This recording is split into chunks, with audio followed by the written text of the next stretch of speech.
ভারপ্রাপ্ত চেয়ারম্যান তারেক রহমানের অভ্যর্থনা অনুষ্ঠানে অংশ নিতে ব্যাপক প্রস্তুতি নিয়েছে বিভিন্ন জেলা বিএনপি ও এর অঙ্গ ও সহযোগী সংগঠনগুলো। জেলা প্রতিনিধিদের তথ্য ও চিত্রে এ বিষয়ে আরও জানাচ্ছেন লামিয়া তানজিন মাহমুদ। নতুন রিন গভীর থেকে পরিষ্কার করে কাপড়কে রাখে নতুনের মতো উজ্জ্বল। নতুন রিন অ্যাডভান্সড পাউডার। বিএনপির ভারপ্রাপ্ত চেয়ারম্যান তারেক রহমানকে বরণ করতে ইতিমধ্যে খুলনা জেলা ও মহানগর বিএনপির পক্ষ থেকে করা হয়েছে পৃথক সভা।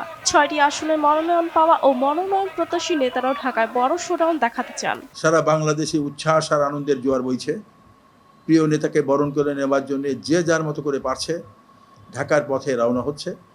আমরা এখান থেকে শতাধিক গাড়ি, মাইক্রোবাস, মিনিবাস সহ বিভিন্ন কায়দায় আমরা লোক প্রেরণ করছি।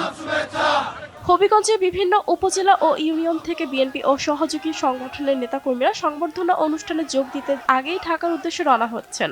ইতোমধ্যে বাস, ট্রেন ও প্রাইভেট কার যোগে নেতাকর্মীদের ঢাকায় যাত্রা শুরু হয়েছে। যাতায়াতকারী যানবাহনগুলো ব্যানার, ফেস্টুন ও দলীয় পতাকায় সাজানো হচ্ছে।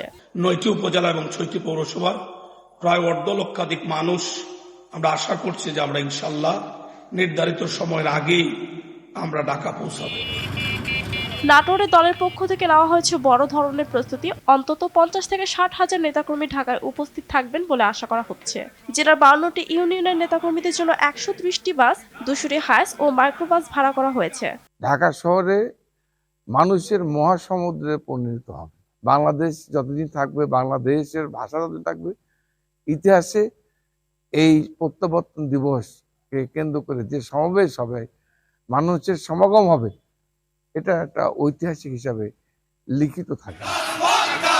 এছাড়া ফরিদপুর থেকে 40 থেকে 50 হাজার বিএনপি নেতাকর্মী, ভৈরব থেকে 100টি বাস, ট্রেন এবং ট্রাকে করে প্রায় 15 হাজার মানুষ ঢাকার উদ্দেশ্যে রওনা দেবে। দিনাজপুরে হিলি ও ব্রাহ্মণবাড়িয়া রাখাউড়ায় বিএনপি ও অঙ্গ সংগঠনের উদ্যোগে একটি আনন্দ মিছিল বের করা হয়। লামিয়া তানজিন মাহমুদ, RTV।